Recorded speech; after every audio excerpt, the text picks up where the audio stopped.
Open up your eyes, man. It's for the people you need to see. It's the people you don't see, but it's the people that y'all gonna see. Let me know who we got in attendance. Top Fleezy. There we go, Top Fleezy. You've been going very, very viral as of recently. I want to ask you, how does it feel? How are you? Like, take me through the motions of somebody who's really, really out here, like outside with it. Like, well, it's like this. It kind of was almost like by accident. I was playing around with my man, Baby Charles, and a videos got out there, and then the shit just blew up. And one day I'm on the train, somebody's like, yo, that's the dude with the suitcase. That's Top Fleezy.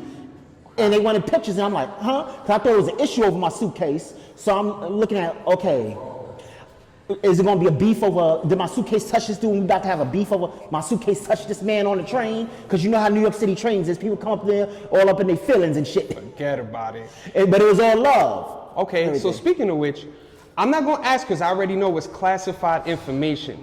I'm not gonna ask you what's in the suitcase, but may I ask, why do you always keep a suitcase?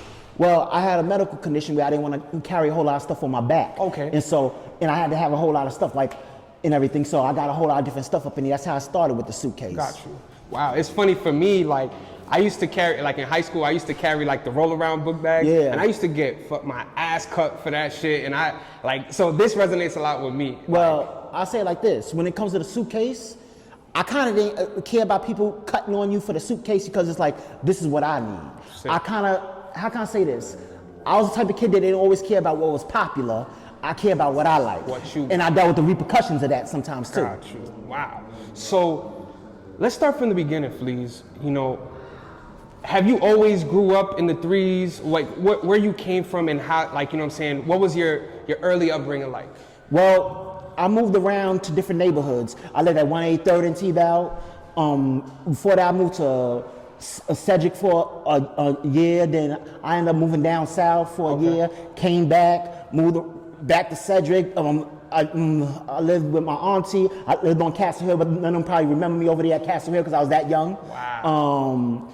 Then I've been here for years and everything. Matter of fact, when I came back to Cedric, the crazy part is they didn't. I even lived on Nelson Avenue at one point too. Okay.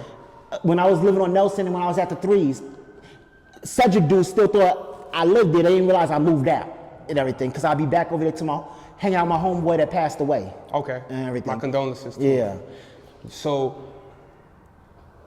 you know, the main, you know, Top Fleezy, that's, you know what I'm saying, it comes from, you know, security, the whole, you know, the whole reference to that.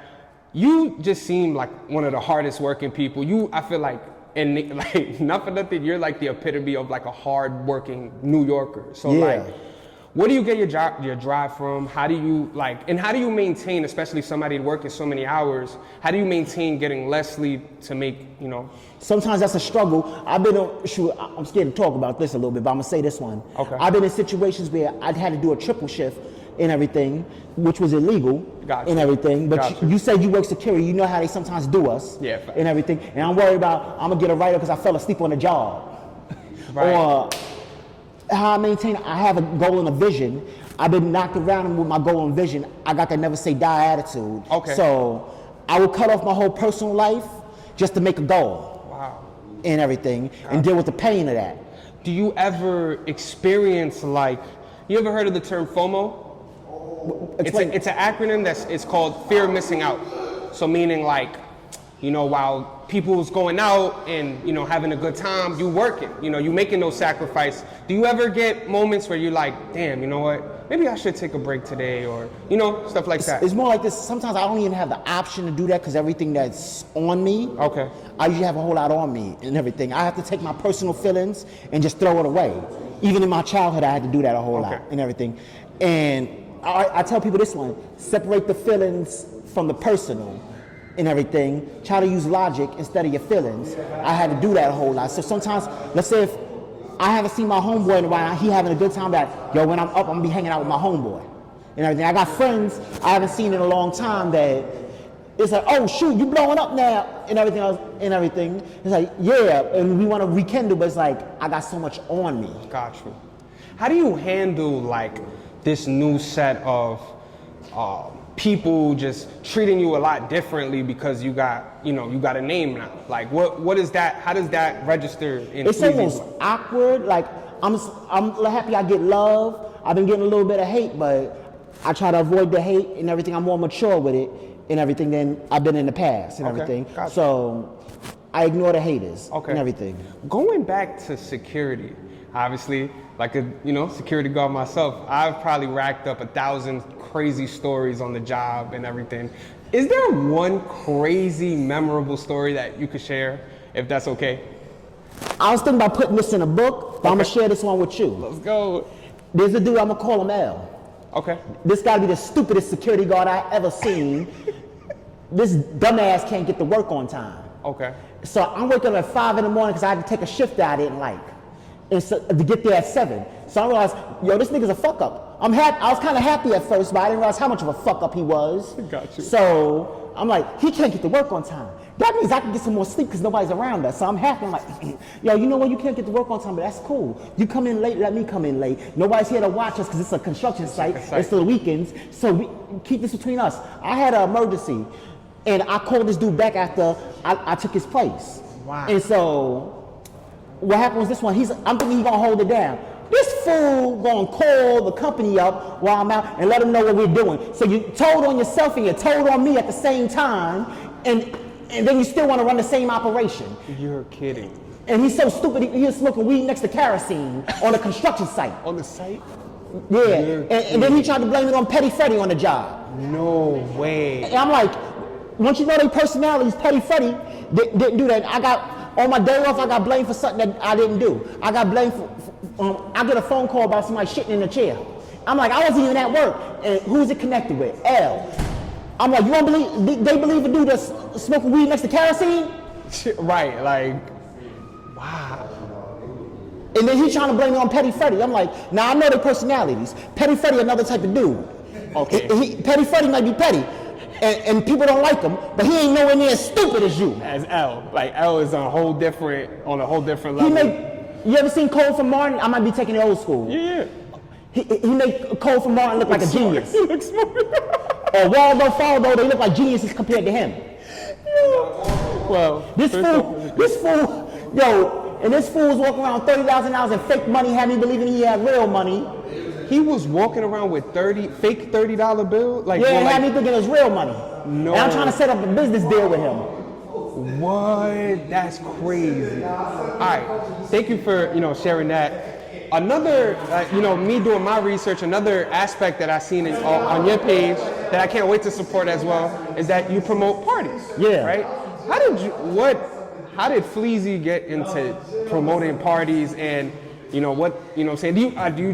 are you just like an avid party goer and then that kind of got you like, can you give me? Well, it's all like this. Okay. I got a very strong business mind. And that's why one of the ways I get to separate the business from the personal. I was like, I could take this party promotion stuff and blow it up into content promotion. Okay. That was my ideal thing and everything. And I was like, let me move into the party promotion thing. I was moving for that and everything. Literally, I'm working security, had to deal with a supervisor that I hated. And with security, there's a whole lot of favoritism. So much favoritism. Like literally, I had a supervisor that was cursing me out. And then I had to be nice about it because the company gonna favor him because they can't find anybody stupid enough to work his job. Damn. This supervisor was so stupid, he got his feelings and cursed out a bigger boss. That's the only time he got in trouble. Once he went up to the higher up. Yeah, okay. he was stupid enough to curse him out. Oh my gosh. But I can't say too much about that guy. He police, literally. He an ex-police officer. Oh, so we just got you. So going back to security, did you have like a favorite shift that you personally like working and or it's? I didn't really have a favorite shift. I got the shift that works for my schedule. I like the schedule I like is 3 to 11, 4 to 12 because I can get my workouts done in the morning. Okay, and then because mentally I'm not there to work out after I come from work because security mentally drains you lots of times. Forget about like mentally, I be messed up. Like sometimes I was talking to some of these guys, I'm like, yo, I feel like messing somebody up right now. I done dealt with shit where niggas done sent my check to the wrong part of town, and I'm hoping that we got a respectful security guard that on me on some shit. Let me run through all these checks, get my check, and fuck everybody else's check. Really? And so you didn't have to travel deep just to go. Man, I had to travel all the way up to the Bronx Zoo to get my check, and I didn't want to piss nobody off because I didn't want to have to travel to Brooklyn to get my check.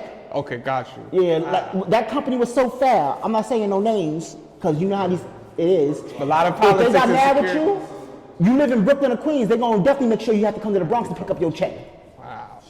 One of the most infamous lines that I've heard you say in recent times is that there's a lot of politics in security. Yes. Now, for someone who, can you give advice? What's the best advice for somebody that's just about to start security and first getting into the door in the game? Don't do it to yourself, get another job. Don't do it to yourself, get another job.